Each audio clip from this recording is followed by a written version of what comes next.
We're going to put up on the board for you on the screen the question about favoring expansion into the United States. Would it benefit the Canadian Football League?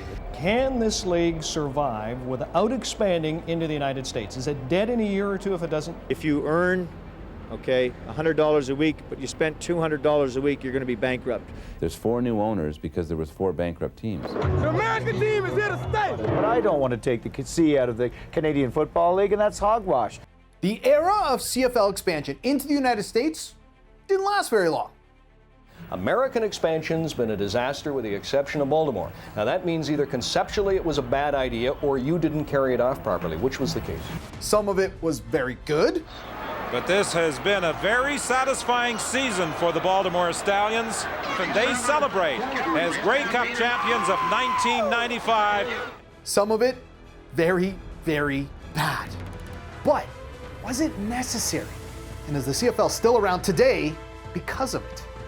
We have to be different. We have to try and expand and export an outstanding, unique Canadian game. Those are some of the questions we're going to try to answer by talking to people who not only cover the league, but the people on the inside. So let's take a deep dive into that period of CFL expansion into the United States. The early 90s in the CFL was just a crazy time. Financially, the league was teetering on the brink of bankruptcy. Teams were surviving on a game-by-game basis, and players weren't even sure if their checks were going to cash. And it didn't help that they saw a reduction in their TV money coming in. In short, they were broke. You know that when you hear like a shark, it has to keep swimming or it dies, right? The CFL was kind of like the shark. It had to keep swimming. And it looked like the CFL was kind of being left behind. The situation was that dire. I think the mood of the time was the CFL was, dying. The Ottawa Rough Riders went bankrupt about 4 weeks after the start of the 1991 season. The now mighty Saskatchewan Rough Riders were not mighty back in the early 90s. They were not that far removed from having to hold telethons to raise enough money to pay their bills. No team could ever afford to lose, but 4 had to every week. The theme was, oh boy, if they lose this game, the fans aren't coming for the next game, and this franchise is going to be done. How do you grow new revenues for the Canadian Football League? And that is the challenge today. And that was the challenge 30 years ago. The league needed something. They got the McNall group. The McNall-Gretzky Candy group came in 91, which was a big burst of positive publicity for the league. Was it ever? For many around the league, the new ownership group was that light at the end of the tunnel they were looking for. You have 2 of the most famous Canadians alongside a businessman best known for pulling off one of the biggest trades in sports history when he brought Wayne Gretzky to the LA Kings. He was also known for going to jail for defrauding banks out of $236 million, but that's a story for another day. At that time, Bruce McNall knew a thing or two about how to make a product cool and, more importantly, profitable again. And now he was looking to do that with an entire league. A league he invested in, by the way, because, well, his buddies told him to. When we first bought the team, I didn't have any clue to anything. And I said, well, what are the Argonauts? It's a football team in Canada. I said, oh, really? And so then I asked Gretzky. I said, "Do you ever hear the Argonauts?" "Oh yeah, I was a big fan. Toronto was a big deal to us, and I was a fan of them." I said, "Oh really?" I asked John Candy the same thing. Huge fan. So we ended up buying a team. But it wasn't just the name of the team that McNall didn't know. And I really hadn't done a whole lot of research and background on the league itself until we got into it, and then realized that there's some issues around the league. And so the idea was to try to shore up the ownership so that they had people that were more viable, as well as getting a television deal that made more sense. And the next step was maybe we could expand to the United States. And they needed those expansion checks. That at the time, expansion seemed like it was their best, if not their only option. And the idea was, let's see if we can bring in some new markets, some new interest, get some American TV money, and that was the real pot of gold that never surfaced. There's a market of 300 million people who love football, and there's a time of year where they don't have football, and there's markets where people are willing to write checks right now for teams. That's how we got on the road to U.S. expansion. Enter Larry Smith. Now, on the surface, he was a football guy, Drafted first overall in 1972, he played 9 seasons in the league, winning 2 Grey Cups. But make no mistake, he was not hired to be a commissioner in the traditional sense. I think Larry Smith was hired, to execute this. It was not Larry Smith's idea. A man with an impossible mission: expand us into the U.S., grow our revenue, fix our problems. He was hired to grow the league in any way possible. And expansion was certainly one, maybe the most important. And he had so many problems. It was like a guy trying to put a finger into the dike, and then he's trying to put another finger into another hole somewhere else. I can go yin and yang on Larry Smith, okay? Because, again, he was hired to do a job. And it was a hard job. And it was a job at the point of a gun. Like, we need to do this now. But I think there were times where Larry could not admit that something wasn't working or had gone, or wasn't living up to their expectations. And he tried to paint the pig for the media too many times. But I would ask some of these people that have come out of the closet and complained about our expansion, what have you done lately? Have you gone to a football game? Have you supported Canadian university football? He did treat journalists with a fair bit of disdain. Which is never a smart thing to do. You don't insult somebody who buys ink by the barrel, is the old joke. I think some of the press were over anxious to try to create a story. Maybe they didn't have anything to write about. I also have, some degree of empathy for the fact that he had an extraordinarily difficult job to do. Honestly, I think Larry Smith should go down in history as somebody who really helped keep the league alive at a time when it very well could have gone out of business. So Bruce McNall pushed for it. Larry Smith was put in charge of it, but you may be surprised at who was one of the most, if not the most, important figures in the CFL expanding into the United States. John Candy. Yeah, Uncle Buck. He was 90% of it, I would say. I mean, he was it. I mean, yes, there are other people involved. I was involved, Larry Smith, other people. But, he was the leader. And eventually, with expansion and the things we're going to be doing, we'll make it work. A colorful but very influential figure in the operation of the CFL because, he had a lot of money in the Argonauts. He had his soul. Some people have their money in the CFL. Some people have their money and their soul in the CFL. John Candy had his soul in it. I guaranteed him not to have to put up more money than he did. So that when Wayne and I are covering losses that came about by the time the second year was around, and then later on, John never had to put up another nickel. So he couldn't care less about the economics of it all. He was all a fan. Yeah, he was the chair of the CFL's expansion committee. He completely embraced the concept. John had interestingly, he'd started off his career in Toronto with Second City and SCTV, and then he'd become a major Hollywood star. So he personally experienced the idea of going from a big fish in a pretty small market to a big fish in a global market. He would go into a city 3 or 4 days before the Argos played there and do free publicity. Like, can you imagine what it would cost the CFL to get, movie star his status to go in and do publicity for a football game? Why? What's it to you? He was just doing that. What else you want? I mean, he literally stopped his acting career. I mean, he didn't do anything in those years because he was so dedicated to the CFL. He grabbed onto expansion as an idea that might become the salvation for the league, and who better to sell it than John Candy, one of the most popular, attractive humans on the planet, right? So the wheels were officially in motion, and while the league looked for cities that would make good locations and owners with deep pockets, Canadian football fans began to worry. What would happen to the Canadian identity of the league? Would the big bad American owners come in and want 4 downs? What about changing the size of the field or the ball? What if the name of the league itself was suddenly in jeopardy? The brand is CFL. So still Canadian Football League? CFL. Continental Football? CFL. That's the brand. NFL is their brand. Our brand is CFL. I know a lot of the Canadians aren't like, there's an insecurity with Canadians always, right? There's always the insecurity of the big bad guy in the South. Look, a lot of people didn't like the Gretzky deal too, right? They all thought, well, he should be a Canadian. To a small extent. I think everybody realized that the Canadian game, the Canadian identity of the game was going to be safe as long as it was a 3-down game. Yes, there was a lot of fear that the rules would be tampered with, that this unique, different football version that we play up here would become more like American football, which at the time was perceived as, and probably was to some extent, a more boring version of football than Canadian football at that time.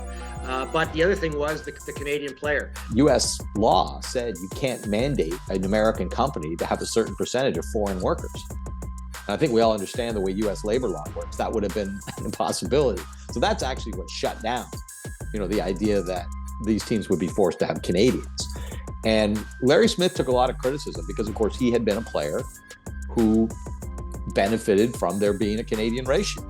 And so you were going to have, one team or 4 teams or 5 teams, whatever the number became, of fully American rosters going up against lineups that were basically half Americans and half Canadians.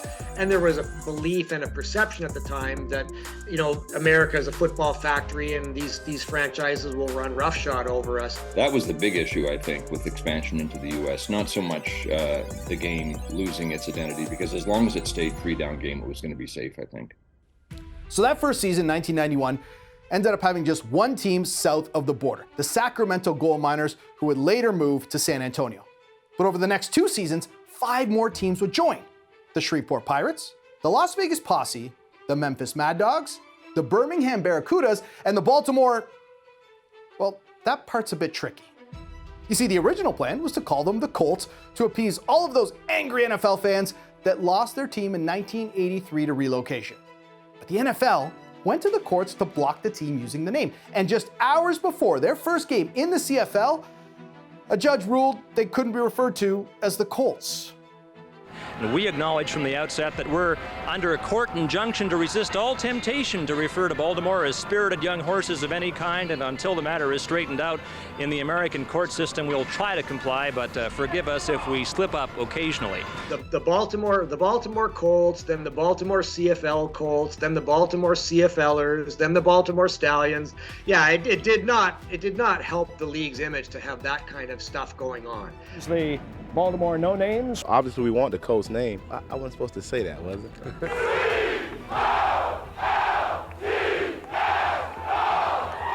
But whatever you called them, all of these years later, there's one thing that is beyond debate. They were the most successful American franchise in CFL history.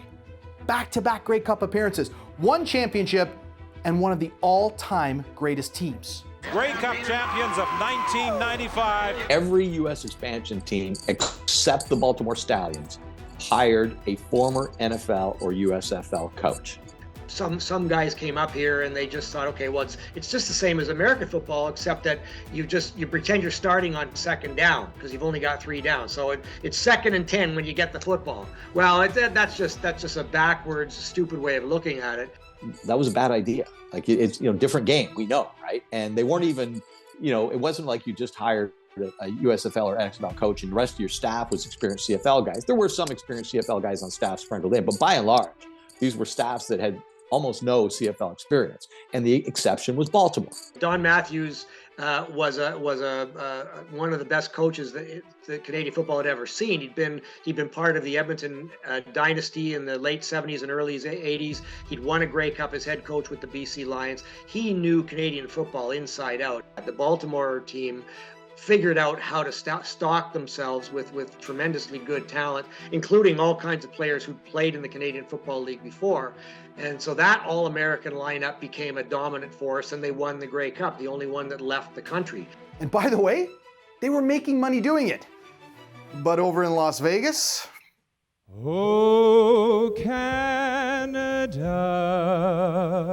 our home and native land. I recall it well. It was one of the highlights of American expansion. I remember watching it and thinking, oh my God, what is going on? That was so awful. Don't remember it. I probably purposely lost it in my head. Yes, I was there. It was 1,000,000 degrees. There's 12,000 people there. And I was working for CBC Radio and had one of those old school tape recorders. And when he started to get 2 bars into it, I was like, where's my tape recorder, right? And I'm scrambling for it. And which I'm not used to doing during the anthem. Far and wide, O Canada, we stand on guard for thee. He sung it to the tune of "Oh Christmas Tree," so it came out, I can't do it, but it came out kind of like "Oh Canada, oh Canada." Far and wide, O Canada. And they invited him to Hamilton the next week to get it right, by the way. And they did it up big. They brought him out in a limo, and I remember him getting out of the limo and singing the anthem. And he got through it this time, and I guess you could say it was close to how "O Canada" should be sung. But it still wasn't great. Our home and native land. However, I do remember interviewing him after he had done it. I had forgotten about the Scott Oak thing, or I maybe didn't watch that game and didn't know it. That's absolutely hilarious. I hope you've got that footage. I want you to meet the happiest man in the world, Dennis K.C. Park, skewered around North America for his performance in Vegas, so it's only fair that we give him a final word on this. How good do you feel? I feel good. It's right there. I feel good. And I didn't know if I would, but it turned out that I do. Trivia question, do you know who sang the U.S. anthem that night, the Star Spangled Banner? Dionne Warwick.